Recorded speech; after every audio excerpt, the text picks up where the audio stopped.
Alors tout de suite, hein, on va enchaîner tout de suite. Une petite revue rapide sur le SCAR. Et oui, le SCAR RDA.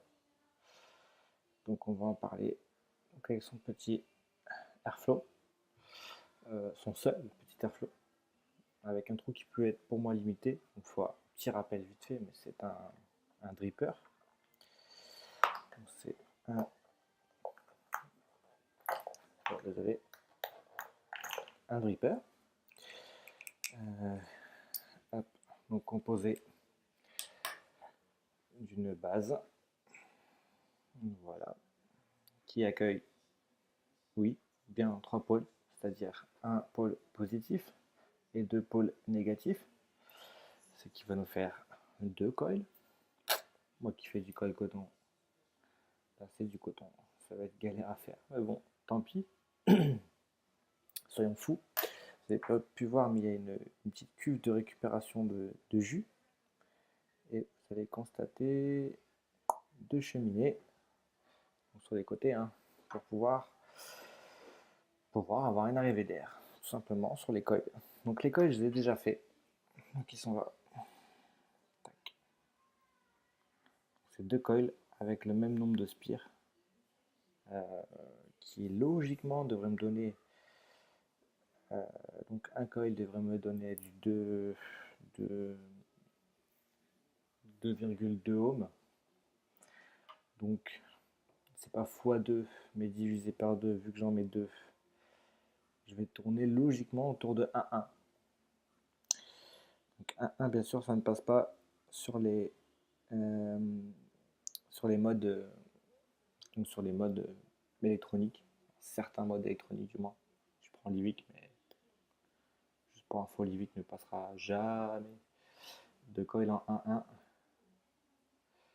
Donc j'insère le premier coil. Hop.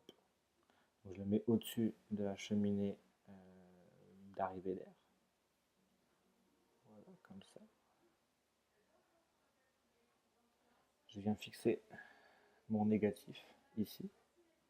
Je ne fixe pas, et j'insiste, je ne fixe pas le pôle positif. Voilà. Parce qu'il va falloir me passer le deuxième coil. Donc le deuxième coil qui est ici.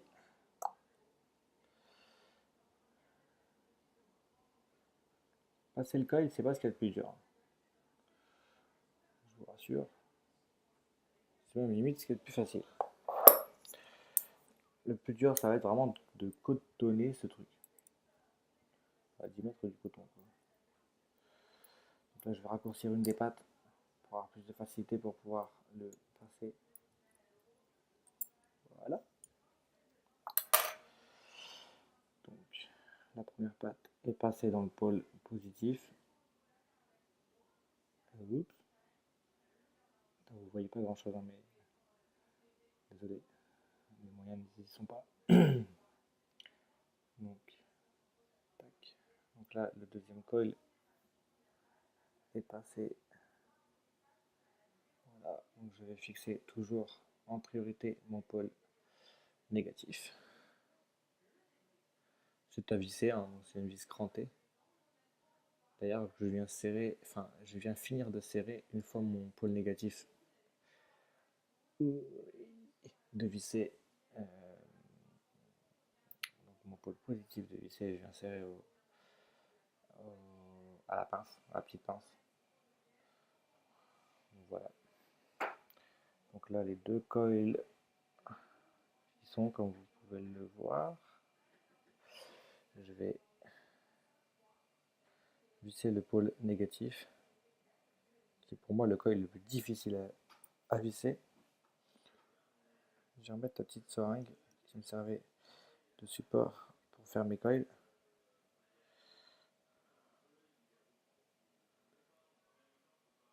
Hop, hop. Deuxième.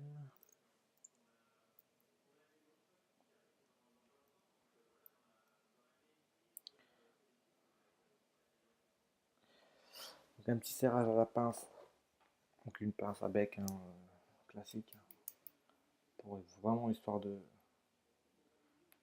donc sans forcer, hein. Je fais limite un quart de tour en plus, quoi. C'est vraiment histoire de serrer tout ça et de s'assurer que ça tienne, hein. C'est un peu le but. Donc là, je vais me couper mes morceaux de Cantal qui dépassent pour rien et qui font de mon atto un atto très moche. Voilà, voilà. Alors le plus dur à enlever, bien sûr, ce ne sont pas les pôles négatifs, mais encore et toujours, le pôle positif. Donc, je viens rabattre les petits fils de Cantal qui n'ont pas pu être coupés car le coupe-mou n'est pas un objet super précis non plus, avec la pince, histoire que ça touche réellement que le pôle positif.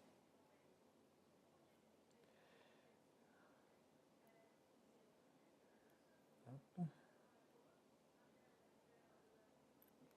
Voilà. Je suis un fou, je pense pas qu'il va passer, mais bon. J'ai sorti mon laser, que vous commencez à connaître d'ailleurs, le SVD 18150. Welcome to the SVD. Je pense pas réellement que ça passera, mais bon. Voilà, 0,8. Non, c'est 11 watts. 0,8 ohms. Donc c'est qu'ils font toutes les deux 1,6. On multiplie par 2 pour trouver la résistance de l'un. Donc bah écoutez, je vais essayer de voir comment ça chauffe. Si le SVD veut bien, on peut descendre en watts histoire de pas le mettre en sécurité.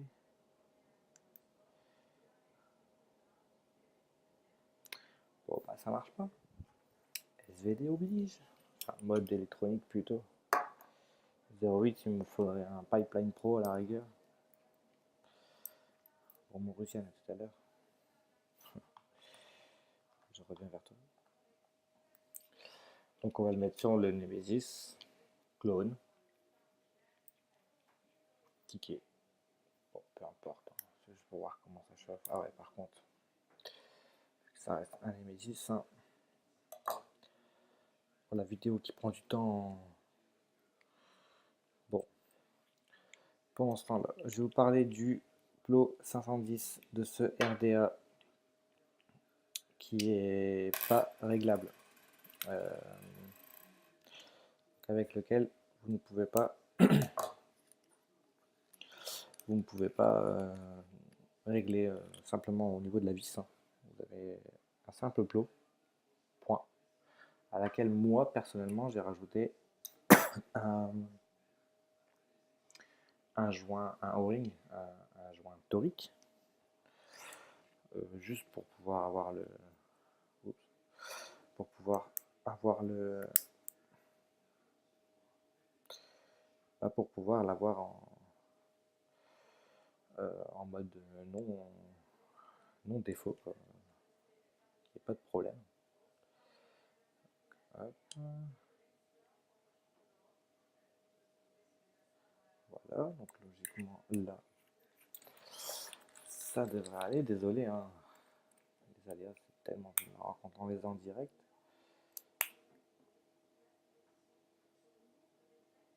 Problème qui chauffe pas.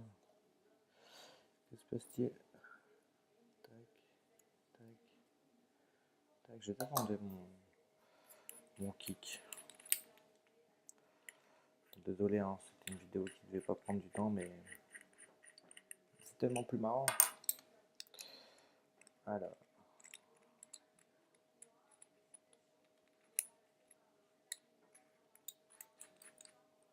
Vous voyez pas ce que je fais. C'est l'horreur.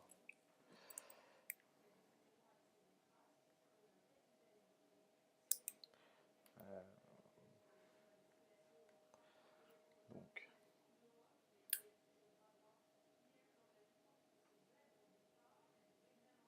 Voilà. Ça chauffe les deux résistances au micro-coil.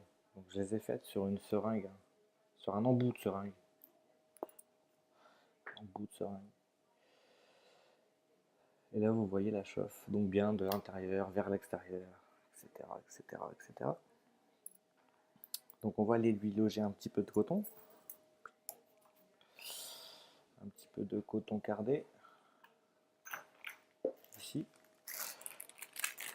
Donc pour info, le Scar RDA, je l'ai acheté sur Espace Va. Donc sur le shop d'Espace Va, celui qui a créé le Brown Sugar. Donc ce délicieux petit liquide de tabac gourmand qui fait parler de lui. Qui serait très bien de trouver en die. Si vous avez la recette, je suis preneur. Ah oui, je vais essayer de le faire devant la caméra. Allez, soyons fous, gâchons.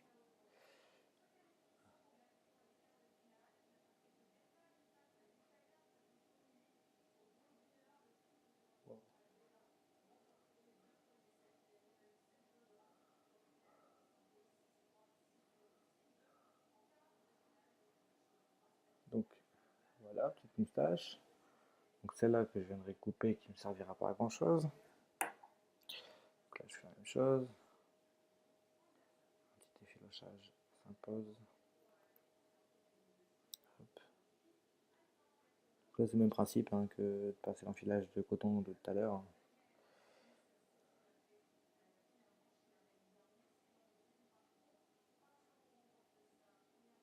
Oh, comment c'est compliqué. Tellement c'est petit. Voilà.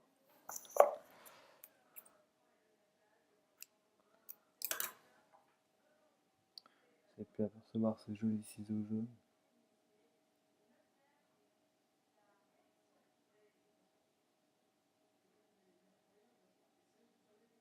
Allez mon petit. Mais c'est dingue ça. Putain, je galère moins quand c'est. Enfin, voilà. Vous allez me dire, c'est la vidéo, c'est normal.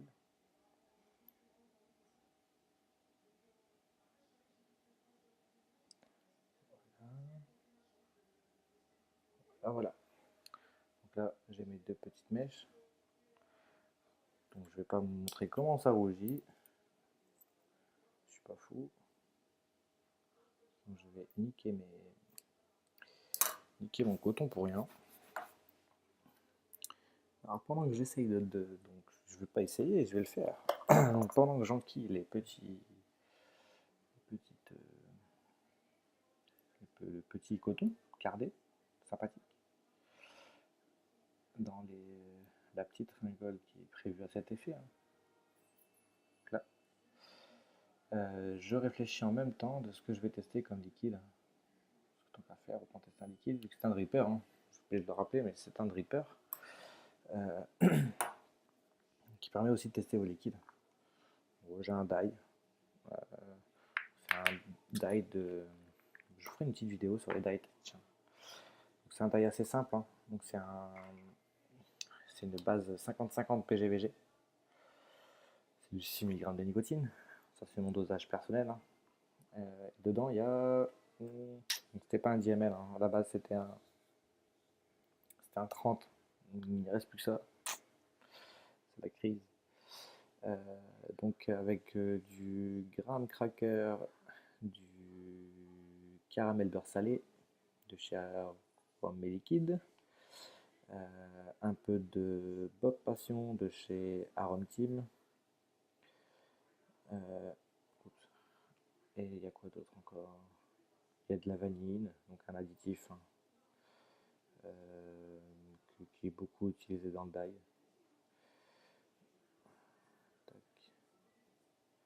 Donc là j'ai humidifié mon coton pour pas avoir de problème. Hein. Donc on va peut-être voir comment ça. Là.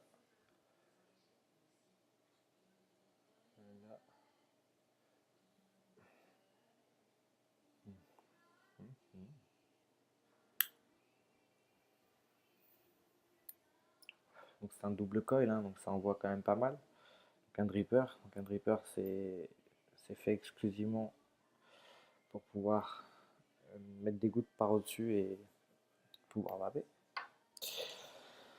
Par contre, petite précision, donc le air hole, qui est ce petit rond ici, doit s'aligner avec le petit rond qui est là. Si vous l'alignez pas, votre air hole est totalement fermé et vous allez avoir un tirage qui ne sera pas alimenté en air et qui ne va pas beaucoup vous plaire. Donc voilà, donc là il est aligné donc sur le petit Nemesis non kické en 18-350, c'est juste mignon. Un petit drip tip, allez, un petit Ming, parce que c'est beau et ça change. Et on voit ce que ça donne. Il a coulé.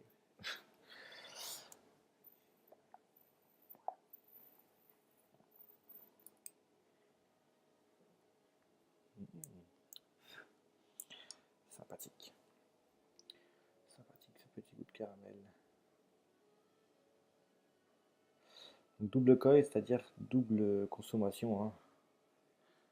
C'est comme si vous aviez un gros moteur, hein, grosso modo, à plusieurs couples. Enfin, je parle de voiture.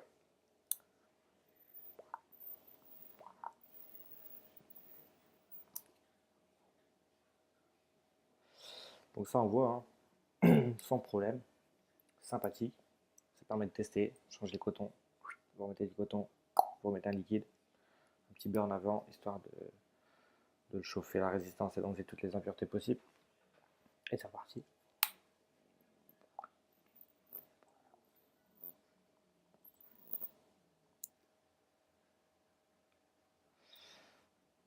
Ça envoie très bien. Bon, il faut savoir un truc, c'est que ma batterie n'est pas du tout chargée. Donc on va faire la même chose avec une vraie batterie chargée.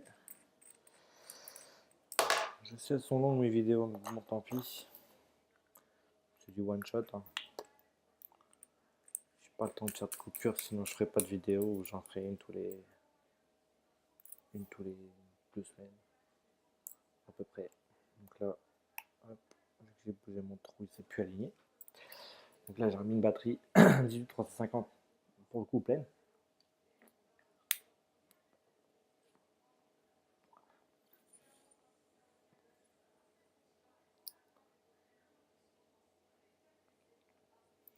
Ouais. Voilà, ça envoie pleine charge. Hein. Pas de kick, hein, mais bon. Donc à l'intérieur, votre coil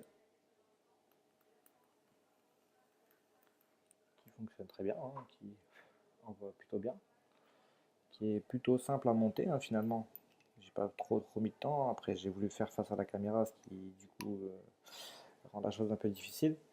Mais la petite précision, c'est que si vous mettez un peu trop de liquide, vous allez avoir au niveau du air hole des petites gouttes. Donc ça va sointer, enfin entre guillemets, ça va ressortir par là et c'est juste que vous en avez trop mis.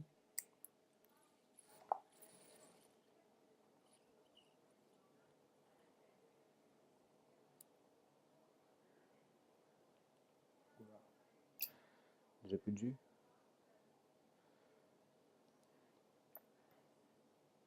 Ah, voilà, il est très sympa pour pouvoir tester ses produits, pour pouvoir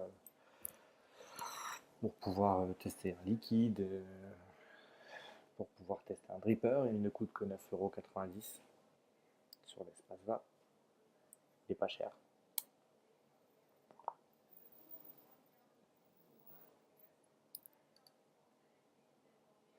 Il fonctionne très bien. Le Scar, voilà. Moi je vous dis à la prochaine. À bientôt, bisous.